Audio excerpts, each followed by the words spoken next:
Yes, peace. Want to make this quick video. This is concerning the Diaspora Part 1 of the Children of Israel. Brief version. Also concerning the tribal chart that's in circulation. We're going to go straight to 2 Kings 17 verse 1. Giving praise and glory to the Most High. In the first year of Ahaz, the king of Judah, began Hosea, the son of Elah, to reign in Samaria over Israel 9 years. And he did that which was evil in the sight of the Most High, but not as the kings of Israel that were before him. Against him came up Shalmaneser, the king of Assyria, and Hosea became his servant, and gave him presents. And the king of Assyria found conspiracy in Hosea, for he had sent messengers to So, the king of Egypt, and brought no present to the king of Assyria, as he had done year by year. Therefore the king of Assyria shut him up and bound him in prison. Then the king of Assyria came up throughout all the land, and went up to Samaria and besieged it 3 years. In the 9th year of Hosea, the king of Assyria took Samaria, and carried Israel away into Assyria, and placed them in Halah, and in Habor, by the river of Gozan, and in the cities of the Medes.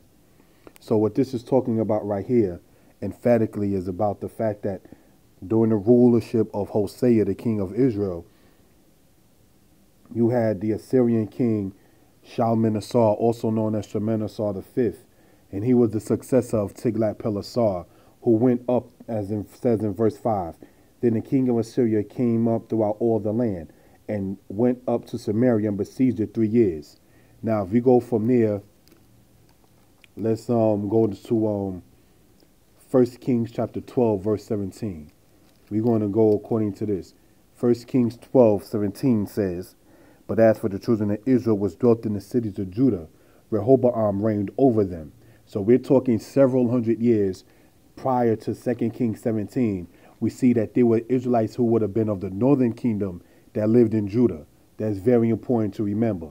Now, if we go into the book of 2 Kings chapter 24, verse 8.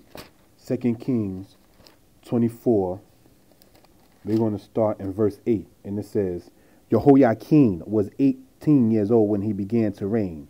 And he reigned in Jerusalem 3 months. And his mother's name was Nehushta, the daughter of Elnathan of Jerusalem. And he did that which was evil in the sight of Yah, according to all that his father had done. At that time the servants of Nebuchadnezzar, king of Babylon, came up against Jerusalem, and the city was besieged.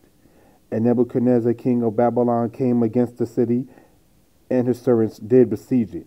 And Jehoiakim, king of Judah, went out to the king of Babylon, he and his mother, and his servants, and his princes, and his officers. And the king of Babylon took him in the 8th year of his reign. And he carried out thence all the treasures of the house of Yah, and the treasures of the king's house, and cut in pieces all the vessels of gold, which Solomon, king of Israel, had made, in the temple of the Most High, as the Most High had said. And he carried away all Jerusalem, and all the princes, and all the mighty men of valor, even 10,000 captives. And all the craftsmen and smiths, none remained, save the poorest sort of the people of the land. So this right here, we just seeing in several years after the rulership of Ahaz, because you had Ahaz, Hezekiah, Manasseh. After Manasseh, you had Ammon. After Ammon, you had Josiah. After Josiah, you had Jehoiakim. Then you had Jehoiakim. And that's what we're reading about here. Jehoiakim going into the Babylonian captivity. This is important to note because if we remember from the beginning of the split of the kingdom between the northern and the southern kingdom, Judah being the south and Israel being the north, you had it to where there were Israelites that were of the northern tribes that was living in the cities of Judah. So obviously when Judah went into Babylon, you had Israelites that were of the northern kingdom that also went into Babylon as well. That's very significant to be noted and understood. Now, if we go to 2 Kings 18, verse 13, we're going to go to 2 Kings 18, verse 13. And then we read, Now in the 14th year of King Ahaz, now in the 14th year of King Hezekiah, in the 14th year of King Hezekiah, did Sennacherib, the king of Assyria, come up against all the fenced cities of Judah and took them. And Hezekiah, king of Judah, sent to the king of Assyria to Lachish, saying, I have offended. Return from me.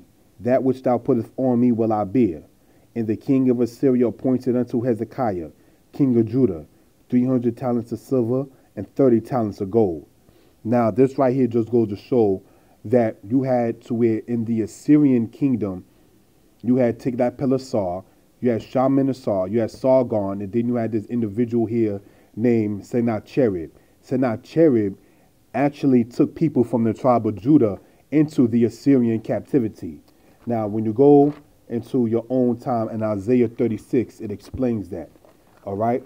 So now, that's very important to know certain of those little things. You had Israel of the northern kingdom living in Judah. You had Judah that went into Babylon. So thus, by default, you had Israel also in Babylon. Then you also read about Judah going into Assyrian captivity, as we also read about the northern kingdom of Israel going into Assyrian captivity. Now, I want to go and conclude within the prophet Jeremiah chapter 50. We're going to go in Jeremiah chapter 50, verse 33. And it reads on this wise.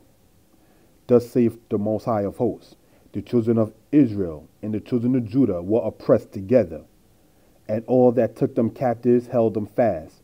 They refused to let them go. It says the Most High is saying, the children of Israel and the children of Judah were oppressed together. Now, who did this oppression upon Judah and Israel together? Let's go to verse 17. We are in Jeremiah 50, verse 17. Salakli, Jeremiah 50, verse 17 says, Israel is a scattered sheep. The lions have driven him away. First, the king of Assyria hath devoured him, and last, this Nebuchadnezzar, king of Babylon, had broken his bones. So what it's talking about when it says that Judah and Israel was oppressed together, they were oppressed together by Assyria and later Babylon. So these couple of scriptures right here just goes to show what happened with the diaspora of Israel. It wasn't just set Judah, Babylon, Israel, the northern to Assyria. It didn't only go like that, because you had Judah in Assyria and Israel and Babylon. So obviously now when you get to the book of Ezra, chapter 3, and it said the children of Israel were in their cities, we have to know and understand that that was not only people of the southern kingdom of Judah alone. Because in the southern kingdom, you had Israelites of the north. And obviously, by default, in the northern kingdom, you had Judah that was in there as well.